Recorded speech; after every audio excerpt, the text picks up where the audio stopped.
Sino-sino nga ba ang mga pinakamayayamang female celebrity sa Pilipinas ngayong 2024?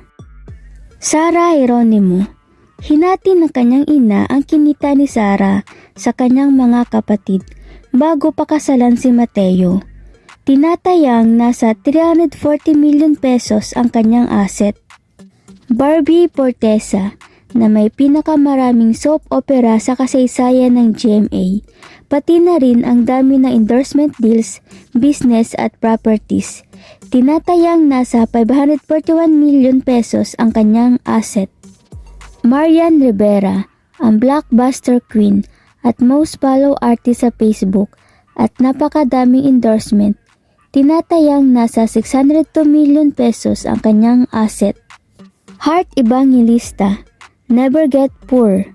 Dahil mayaman na ang kanyang pamilya bago siya pumasok sa showbiz business, isang icon, model at product endorser, tinatayang nasa 700 million pesos ang kanyang asset.